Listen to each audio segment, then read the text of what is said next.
Hi, my name is Oscar. Thank you guys for joining me. Welcome to Minor Matter Strength Conditioning. And today I'm going to guide you through a routine of exercises to try to rehabilitate carpal tunnel syndrome. Now, if you want more information on what carpal tunnel syndrome is and how to rehabilitate carpal tunnel syndrome, please check the other videos on my channel. And also for the stretches, for the stretching routine, please perform that every day. And that video is also on my channel. Now, on these exercises, please perform them 2 to 3 times a week and gradually improve. Now, you don't have to do all the exercises, just do the ones that you feel comfortable, but I highly recommend that you follow the guidelines and see how you progress as you get stronger and you rehabilitate carpal tunnel syndrome and hopefully don't have to get surgery. Now, let's get started.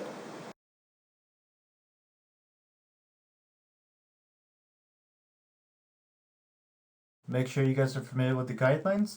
And for the first exercise, you're going to need a rubber band. Yes, a rubber band. That's simple. So the first exercise is you're going to put that rubber band over that injured hand and over your thumb and fingers. What I want you to do is extend, and you want to control the motion as you go out and as you come back in. Now when you're doing this, you're actually involving a lot of numerous small muscles. Now the reason why you're doing it for so many repetitions is because a lot of the muscles in your hand are considered type 1 fiber, meaning that they don't fatigue as easily as your chest or your leg muscles that are big and large. Now doing this 20 times, you can do this for 2 or 3 sets depending on your level, and make sure that you don't feel any pain. If you feel any pain, stop the exercises and make sure, one, that you're doing correctly, so make sure that your hand is well rested as well, so that you're not using any other muscles and only using your fingers to help you move the rubber band. Now you can increase the intensity by actually making it a little bit more less elastic. Now I'm using a hair band, but you can use a rubber band as well. On this next exercise, you're actually going to repeat similar motions that you just did, except that you're going to hold it. Now, you want to make sure that your hand is well rested, and I only want you to use your fingers. Now, you want to extend your fingers for 5 seconds. 1, 2, 3, 4, 5, and relax. You're not resting very long because this muscle is a slow twitch fiber. It's a small muscle, so it takes a while to fatigue. So that's why you're holding it for such a long time. And you always want to make sure that you get full extension, hold it, and relax. Now these movements, there might be small movements, but they're movements that we rarely do in our lives. We always open the door, type, drive. Those involve the opposite movements of what you're doing. They involve finger flexion. You're doing finger extension. That's why you're holding it.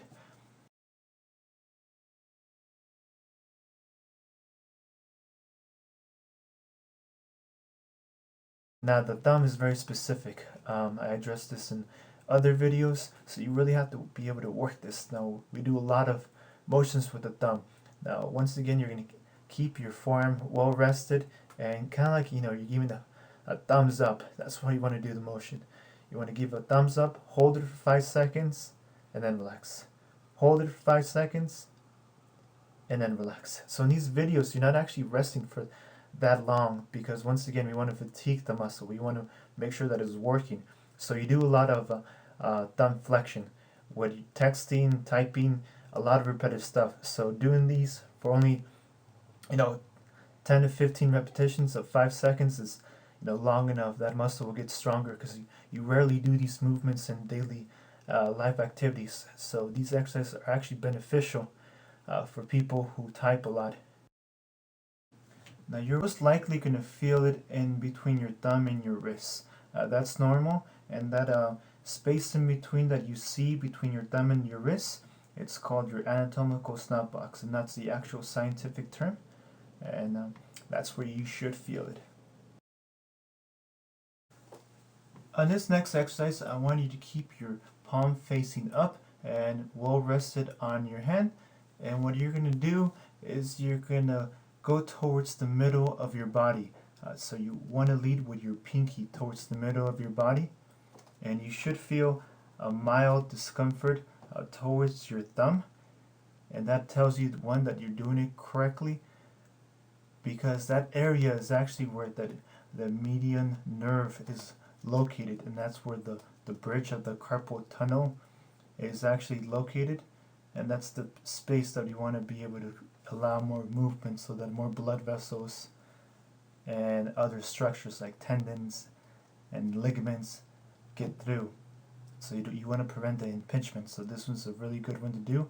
It might cost you a little bit of discomfort, but once again, it's very important.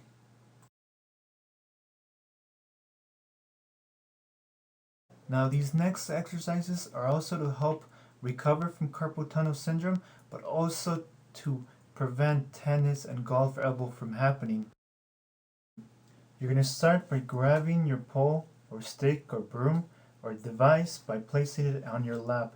Make sure that your hands are well rested. Keep both of your hands on the pole, and you're going to gradually go towards you. So you're going to draw the pole towards you, and you're going to go for 30 seconds.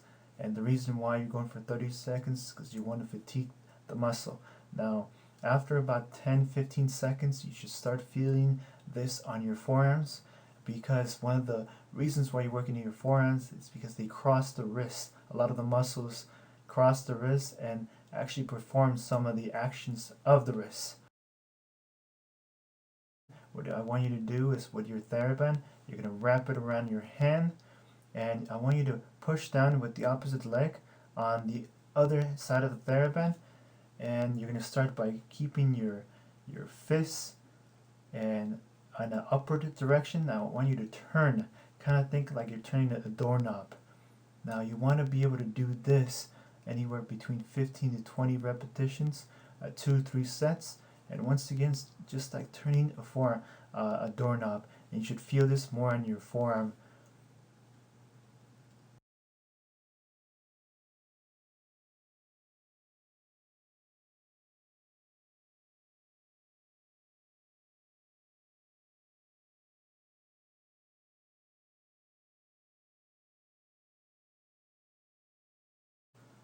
Now the next exercise is actually the exact same exercise you just performed. It's just using a different device. Now I wanted to give you some alternatives.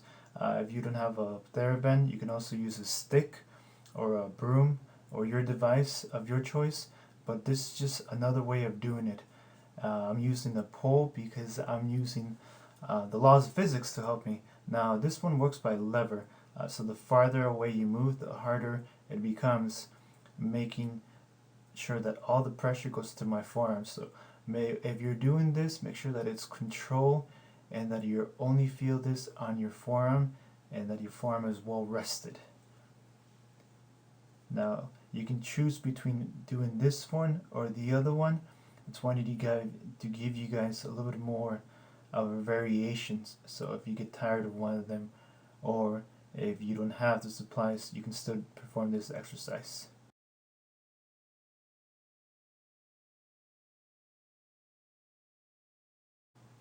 One of the other actions that your forearm performs is called supination. Now in this one, I only told you to do 1 or 2 sets because I don't want you guys to do a lot of supination. I want you guys to do more pronation.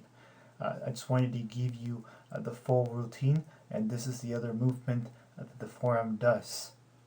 Now using the stick, you can follow the same guidelines by placing your whole elbow well rested on a stable surface, and remember to control the movement. Now you should still do supination.